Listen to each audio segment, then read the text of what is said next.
Welcome to the Blessed Podcast. I'm your host, Dr. Raquel Tolson, and this podcast is here to help you to experience being blessed that transcends a mere hashtag. Because you already know, blessed is a mindset. It doesn't matter what you have or who you have in your life. You have to wake up every day and make a decision that you are blessed.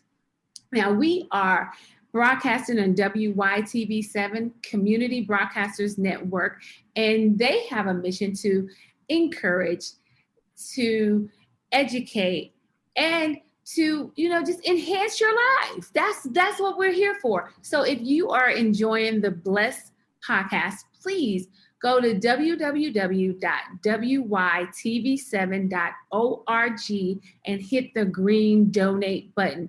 $10, $5, $50, whatever you want to give, we will accept to help us to further the mission. Now, May is Mental Health Month. So we wanted to talk, we didn't want to just give you the same topic with different people. We have actually different topics because mental health is huge. It's a lot to talk about. My guest today is Miss Larissa Malcolm. She is a therapist up in Ohio. Okay, and y'all know usually people I love to bring on my friends. Larissa, this is our first time meeting, but after this we are going to be friends because I like your style. All right, but let me just give a little bit more. She's been in the practice for 23 years. She's helped families involved in children's services, juvenile court, inmates, and residents of long-term care facilities. That one was really interesting to me because you help those that have to give up everything. We think that, we have to put mom or grandma in the facility and that's not going to mess with their psyche, their mental, and it does. That was really interesting. You're currently helping people affected by COVID, and that's what I really wanted to talk about today, because COVID, even though it seems like we're coming out of it, but there's still some mental things, even if we, even for the people that didn't even get COVID, right? Yes. Well, welcome to the Blessed Podcast. Thank you, Dr. Raquel. So it's interesting. Today is May 10th, and today is the day last year that I had my first COVID symptoms. Wow. I woke up and remembered that. It's so weird. So for me, it was really mental. I was working as a therapist in a long-term care facility, dealing with people that were, experiencing loss of independence, experiencing all the things that come with being in a long-term care facility. And then COVID came and it was all shut down. And I decided to still continue being there. I guess I didn't think I would get it. And I got it from a resident who got it from a nurse. There was the whole contact tracing. Yeah. And she passed away. And the nurse did? The nurse did, or the patient? The resident? The patient did. And so it caused me to have panic attacks, and they were really, really bad. And that's why I started my own practice after that. But it was nobody was talking about the mental health part for all of us. Like you said, the collective trauma of this whole year being shut down, shut back. All of this is impacting people. But for me, having COVID, I had terrible panic attacks. And the other day, about a month ago, I was contacted by a person who's in another state who got on my calendar, and she found me because there's an article in the Cleveland Plain Dealer called "I Couldn't Stop Crying," and that was my experience with COVID. And so she Googled that, she Googled COVID and crying, and that came up. So she found me that way. So that was my COVID experience. I don't know. I interjected. I don't know what your questions are, but you just gave us like the whole foundation. I didn't even realize that you had COVID also. I just thought you were helping other people that experience, but you were actually coming from your own experience. Yeah. So May 10th of last year, today is May 10th of this year, I had a runny nose, and then on my way to work the next day, because I just thought I had allergies. It was just allergies. And I got a message saying that this particular resident was hospitalized, and she was a resident that was on my caseload. And I knew then, even though I didn't feel that bad, but my nose was running, I knew that I had it. So I turned around, came home, found out I had a fever, Mhm. contacted the doctor on the telehealth, Yes. and said, this is so funny. I contacted them. They didn't reach out to me. I reached out to them, and he was like, "You have COVID. Those are COVID signs." And I'm like, "No, you can get a fever from allergies, right?" I was like trying to convince this doctor that you could have, but it was just like instant panic. And then I lost my sense of smell. I had some other weird neurological symptoms that now they know are COVID, but at the time it was just coughing, right? So I Right. laid on the Well, couch. well, tell us about those, the symptoms that they didn't tell us about. What? They didn't tell me. Oh well, they talk about it now. Well, maybe I pay a lot of attention to COVID stuff because I Mhm. had it, but I had horrible panic attacks. I had lost my sense of smell and taste, and my ears were ringing. So I had this buzzing, ringing, hissing noise in my ears. My fingertips went numb. And I had these weird like sensations. I'll send you an article that talks more about it, about the neurological symptoms of COVID. So Mhm. my whole experience was neurological and Mhm. psychological. Okay. But to be like when you said this is the blessed podcast, for those 2 weeks, I didn't feel blessed. I felt terrified. I didn't want to die. Mhm. But it gave me a new perspective on my life. But Yeah. I think anytime anybody who thinks that they're gonna die, I'm not convinced myself. I called my brother and I was like, "Please take care of my dog." That was the most important thing. I didn't want my dog to be Right. Right. alone. And he's And like, I'm sure a lot of people feel that way. "Yeah." Yeah. And but thinking about the things that I didn't do in my life, the things that I could have Mhm. accomplished, maybe the people that I didn't forgive or didn't ask Mm. forgiveness of, all of Yeah. that stuff was like so top of mind that Uh-huh. when it was and when I finally started to get better. So I experienced fatigue for a couple of months after COVID, which is a common thing, but nobody really knew then. I Okay. was really tired for a long time, and I chose not to go back to my job in the nursing home. And then I opened up my own practice. So I see clients all over the state of Ohio in Okay. telehealth, Mhm. and they're not all COVID patients. Actually, Okay. not even many. But I really wanted to get the word out about the impact that it has on our mental health, even the Okay. collective impact on everybody. Yeah. The complicated grief that people experience, losing their family members, maybe they were infected and then they infected someone else who. Right. That's what I want to talk about. That's the first thing. So, like the guilt, because I live in Los Angeles and we Mhm. have a large population of Hispanics and a lot of intergenerational people, living in one home. And, but a lot of them are essential workers. So they had to go to work.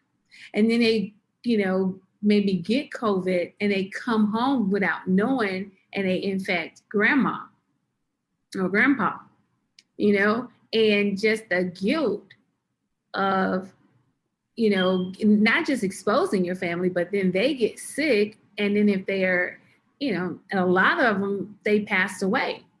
And Mhm. so how do you counsel that person about surrounding that guilt of passing along COVID, even if it wasn't to death, but it was, the person was very ill and in the hospital. So for me, my own experience, and I I infected one person who was fine, but Mhm. I felt guilty and I felt ashamed. And I think the first thing that when I just wasn't thinking rationally, and I think other people aren't. You feel guilty, you feel ashamed. Would you feel guilty and would you feel ashamed if you got a cold? This Mm-hmm. is more virulent. It's more virulent than a cold. It's Right. more. It spreads more rapidly. It spreads more easily, and it's so insidious. Or you can be somebody who has no symptoms at all, Right. and then another person in your house gets it, and they have the cough and catch pneumonia, and another person gets some other respiratory or abdominal illness, like they have like a stomach flu. So it's just different for everyone. But Mm-hmm. the guilt. Well, we feel guilt when people die anyway, right? We always feel guilt, and what we could have done and what we should have done. Just, listening to people's story, Mm-hmm. and putting things in perspective. Right. But Yeah. yeah. So Yeah. I was thinking that that's something that a lot of people probably are dealing with, guilt. And then it could be on the other side, the person who, somebody gave it to you. Now I have a grudge against you because you came to the party and you knew you weren't being safe, or you knew you didn't wear a mask or something. It's like now, or even just a family member holding a grudge because abuela died, and it's your fault because you came over for Mother's Day. Because last year, this was like in the thing, it was Mother's Day weekend. Like, who's not gonna go see grandma and mom for Mother's Day and Father's Day when all they come? And so, and even Christmas, we had the big surge because everybody wanted to be together. But then can you imagine, like, some of the other family members that said, no, I'm not gonna go because we're in the midst of COVID and you guys shouldn't go either. And then something happens, now they have a grudge. So it's like, trying to help people, even having a grudge against your family members when it's really not their fault. I've seen that. So I moderate a support group on Facebook. When there's plenty of support groups on Facebook for survivors and people who have COVID or have had it. And I've seen people post like text messages that they've received from family members that are, something.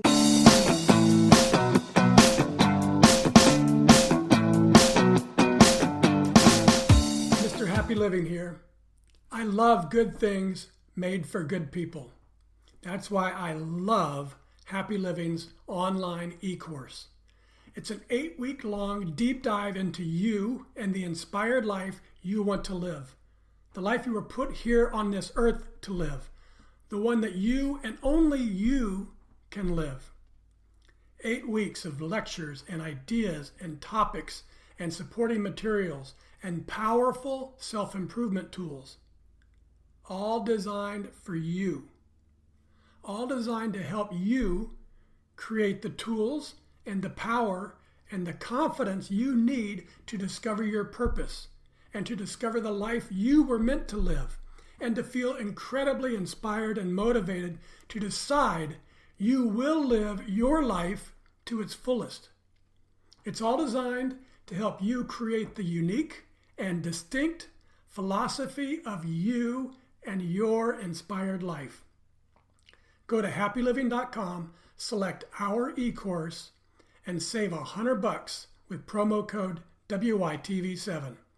And for every enrollment, I'll donate another $100 to WYTV7. For $300 and about 30 hours, I promise you'll never, ever be the same again.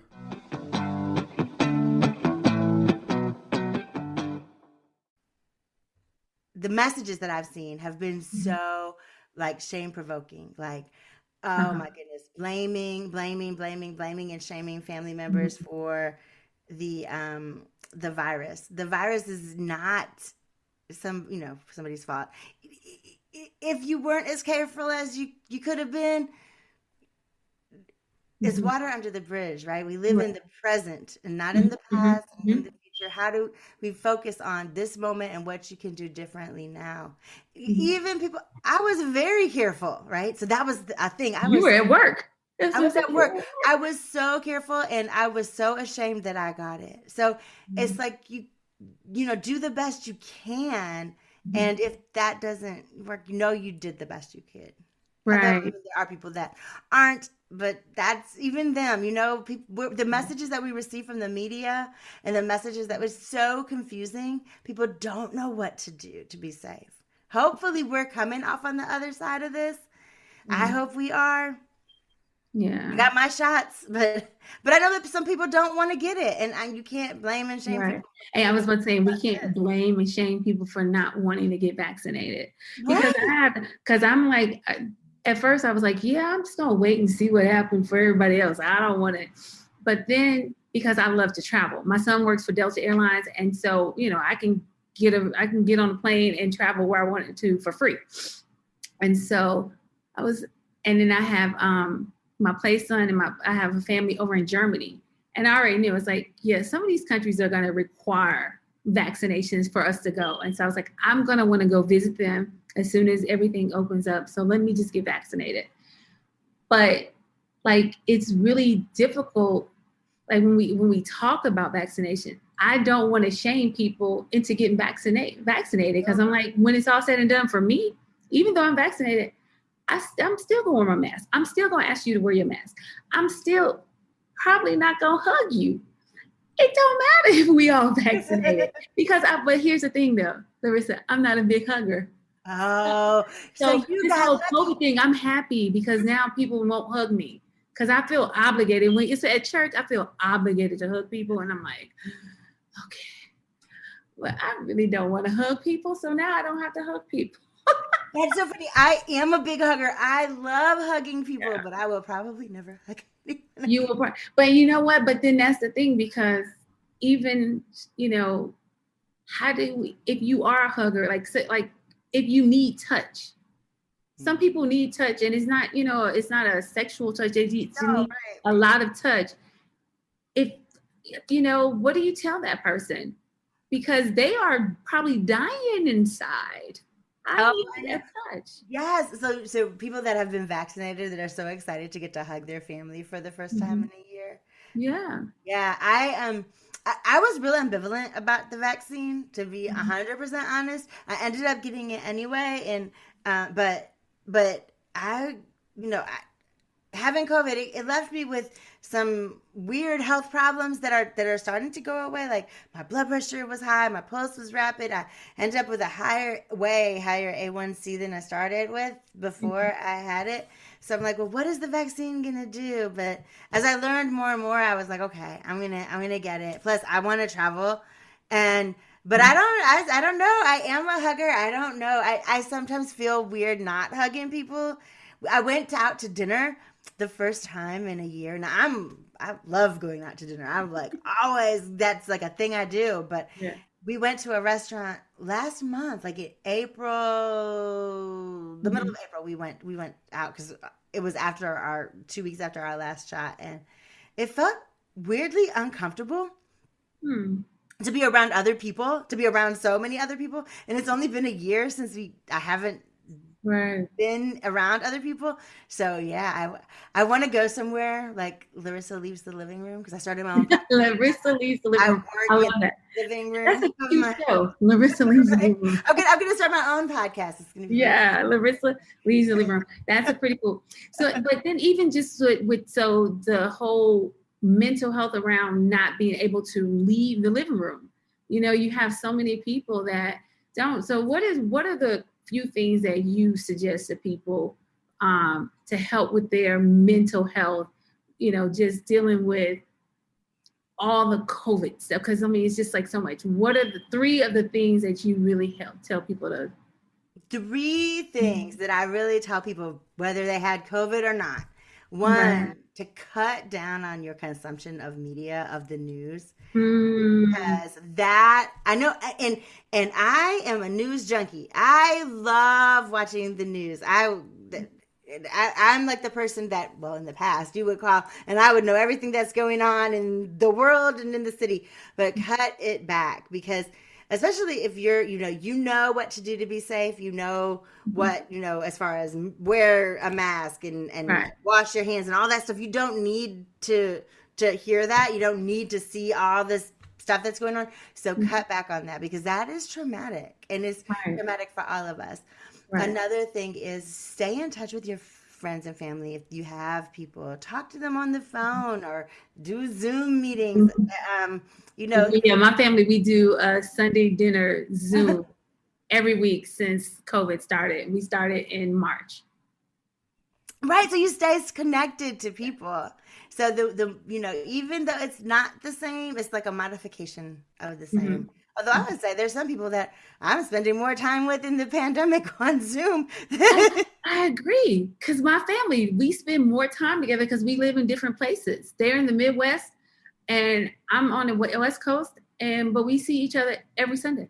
So it's like, I'm spending more time. than before. So one, cut down on media consumption. Number two, stay connected with your friends and family through things. And number three, find a creative outlet. Something that you like to do creatively. It could be so many different things, from learning an instrument, or doing something with art, or doing something with writing, or reading. Find a way to express your creativity.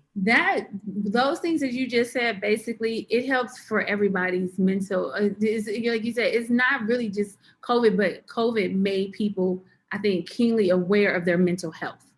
Yes. I think that's what COVID did, because people really weren't thinking about their mental health. But when they couldn't go anywhere, they couldn't do anything, they started thinking about, because they started kind of sometimes losing it, freaking out. And then they start realizing how fragile their mental health is, I believe. And so it's really important, those three things, because we are all creative people. I know there are some people out there saying, I'm not creative. Okay. Let me tell you, I realized that decorating a house, that you have to be creative to do that. And a lot of people's houses are decorated. The professional people might not think it's great, but you decorated and you did that, right? It's like, those are things. Even just gardening. I know people that garden, the flowers that they choose, that's a creative process to even choose what kind of flowers you want to put in a yard. Yeah. And then I actually know some people that get the adult coloring books, and they color and they have a great time. Yeah. So like, that is such a good point. Like, that's one of the points, because I'm a very creative person. And I just think that everybody, that is a great way to like kind of stay grounded into who you are, and not get so bogged down on the stuff that we do. Because sometimes we think that what our occupation is who we are, but it's usually not. Right. It's usually not. Like, you have to think back, when I was a little kid, this is what I wanted to do when I grew up. And most of us are not doing those jobs. I wanted to be a missionary. Yeah, I'm just saying, like, a lot of people, we have these different things that we want to do. And because that's like from the gut, that's like that's how we want to express ourselves. And then we learn other things. Like me, I learned about money because really I wanted to be a writer, but writers didn't really make a lot of money. So I was like, well, how about being a pharmacist? Because I make a lot of money doing that. But I ended up coming back to writing. So you're a pharmacist? I ended up yeah. But I'm kind of cutting it out now and doing other things. But I like being creative. And even as a pharmacist, like there are ways I had to be creative doing that. Just trying to figure out things. But those 3 points, that were very, very, very awesome. We have only like 10 minutes left. So I do want to, real quick, I want you to touch on, like, because you used to work in the long-term care. Yeah. Right? And so if we have people in long-term care that we love, what's the main thing that we need to do to help them with their mental health? Oh, wow. It is so hard right now, because you can't visit them. I don't know. I mean, when we cut back, like, I worked during COVID from March until May in the nursing home, the long-term care facility. I didn't get after I got COVID, I didn't go back. But, and I was to visit them, but you can't visit them now. So, do as much as you can to see them, because the disconnection from the people that thrive in long-term care facilities are the ones whose family members are more involved. That was my experience, that when people are not, they don't get the visits, they don't get so you're asking in this day, and I don't even know if I have a good answer, because. Well, maybe I was like to say, because you said, but even just because yes, you want to visit, but then it's like, okay, showing them that you still care, that they're maybe out of sight, but they're not out of mind and out of heart. And so maybe asking the facilities if you can Zoom with them, or even if you have to go outside and just yell and wave and make noise or something, Yes. like to let them know. I mean, letters still work too, don't they? Yes, and any way that you can connect to them in some kind of way with your presence or phone calls or videos, Skype, Zooms, whatever. Yeah. The people that thrive the most, that have the best outcomes, in my opinion, and this is not based on research, this is based on what I saw, is the people who have their loved ones visiting them, their loved ones, some kind of connection to them, calling them, Zooming with them, sending letters, sending gifts, whatever you can. And I mean, hopefully that will start to open up more soon. Yeah, hopefully it'll open up where people can get back and visit. Yeah, because that was heartbreaking. Yeah, I'm sure. And that's, and connection. And so we're going to wrap it up, but it just seems like for me, listening to what you say, not just in the nursing home, but everybody, we really need to stay connected to one another. Yeah. And that connection helps our mental health. Like really connection is what helps. And so one of the things that I don't want to say preach, but like I be on my soapbox. If we get our connection like with God, like, and I'm not talking about in the churchy, you got to do everything judgy way. I'm talking about understanding that God is within and that there's so much love engulfed, surrounding me because God is, like loving me on me, like that connection. And then understanding that God is also in the people around me. So that's why we should be able to connect. Then when people say, you never meet a stranger, you're right, because the God in me recognizes the God in them. Like Ubuntu. It's like, so there's a connection. And if we can get that in our heads, that we are all connected because of the God spirit within. Yeah. Then, so if my family don't come and visit me, guess what? I'm connected to the lady that's in my room, and when her family come, they my family too. So I'm just letting y'all know. Yes, I would hate to be there and my family did not come, but I know me. I don't meet strangers. If somebody come to visit you, I'm gonna be talking to them too. Right. And every time they come in there, I'm like, I got me some company also. Because we have to start really finding connection. And unfortunately, sometimes family, they fail us. Yeah. It doesn't have, like you said, it doesn't have to be family. It could be friends. It doesn't have to be. I worked with kids that had behavior issues for most of my career before I went to the nursing home. And there was this saying, there was like always these different sayings, and they would say bad behavior comes from unmet needs. And the biggest unmet need is loneliness. Yes. Connection. That is huge.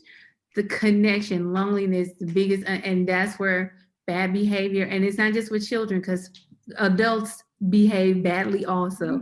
So we have to go. How can people find you if they want to help, or they want to know more about what you're doing? How can they find you? Well, you can actually go on my website, and I know you talked about coloring books. There's a coloring book you can download for free on my website, and it is flourishingfocus.com.